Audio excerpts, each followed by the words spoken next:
Hey, what is up guys, and welcome back to the channel. So in today's video I am doing a full buyer's guide on the Alfa Romeo 155, which took part in the DTM Championship in the early 90s.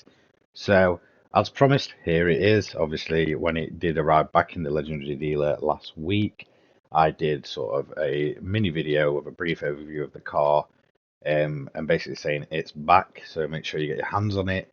And as promised, I am doing the full guide today. So for some of the younger viewers or people that are new to Gran Turismo and are probably wondering why this car is so special in Gran Turismo essentially, is because it's been around quite a long time and it's always been a very powerful car. It's always been very, usable, and it looks cool as anything. Um, it's a really good looking car.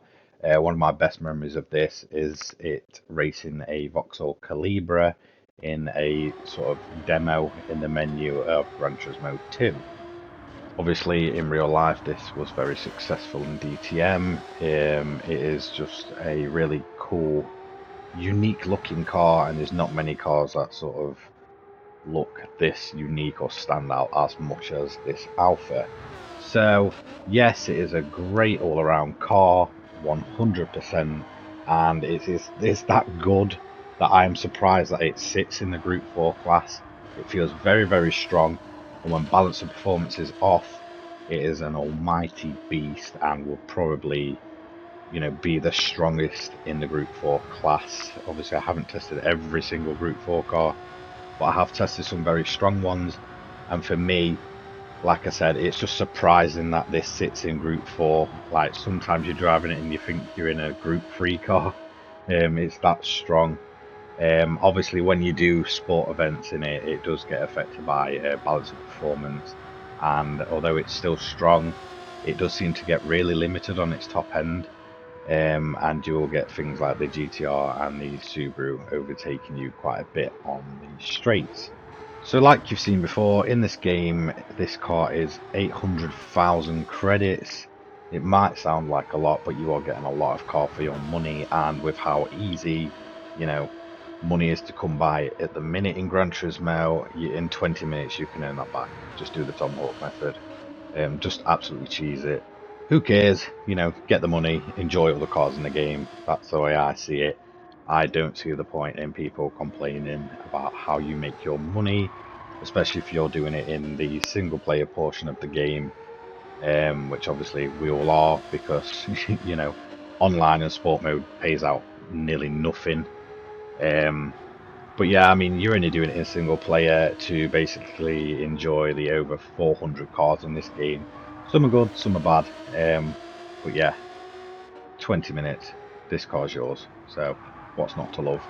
For me, it's very reasonably priced, especially for the car it is, and the history of Gran Turismo, and how much this car's featured throughout the years.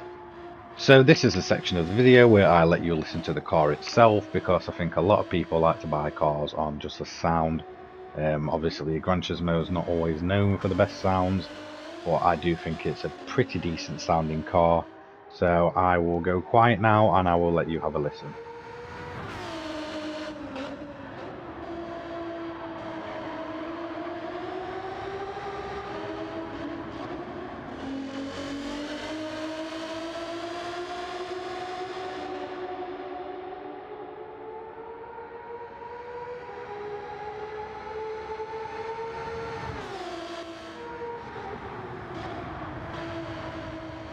So there we go. That is the sound of the car. Please let me know what you think in the comments. I have seen a lot of people, around the internet and in the Gran Turismo community basically complaining about the sound of it.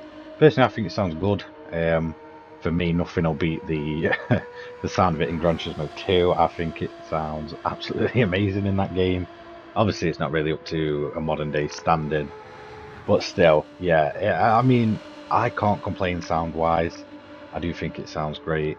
So overall, do I think you should buy this car? 100% yes. This for me is one of the highlights of the, of the whole game. The car's been around for so long. and to see it return in Gran Turismo 7 and be, the best looking version of this car that we've ever seen just makes it that much, more special. Handling wise, performance wise, it's absolutely amazing. It just looks great, it sounds great, and yes, you should 100% buy this car.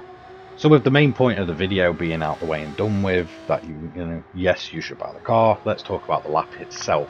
So the lap as a whole, I felt very comfortable, going through the lap. There was no moments where I really thought, oh, I am going to either spin or, trash it into a barrier.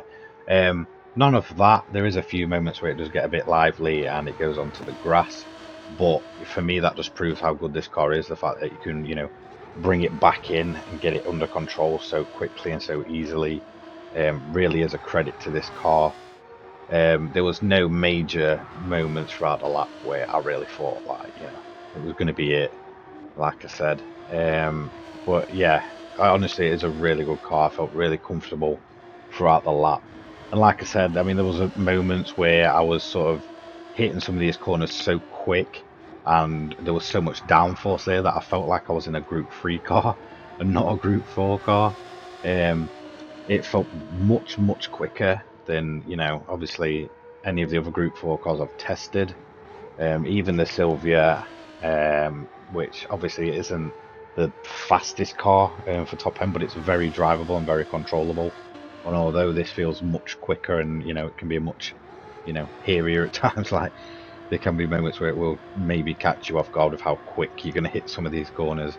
Yeah, it just really, really stood out to be, one of the strongest, cars in this group. Do I think this car will top the group, standings and group time? Um, yes, I think it's there's a possibility this could be the quickest Group 4 car that there'll ever be in these guides that I do. The cars that I think may come close might be either the Impreza or the GTR.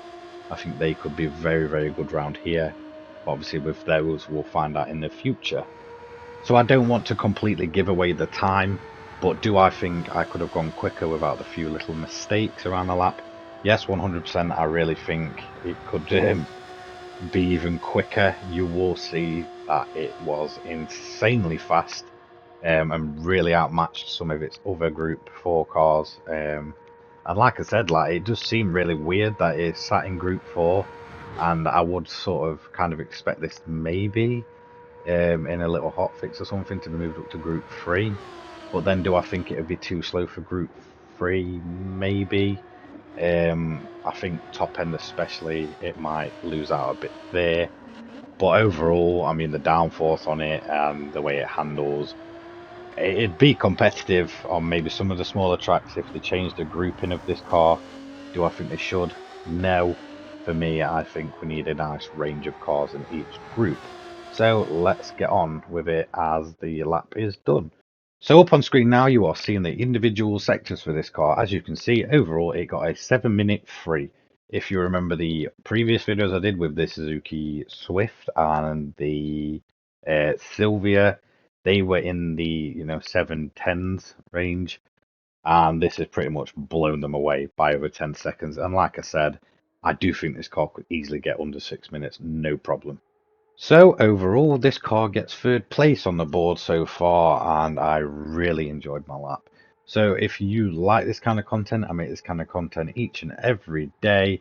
I'll do buyer's guide, money guides, everything Gran Turismo. Don't forget to leave a like, comment, and subscribe, and I'll see you all in the next one. Cheers, guys.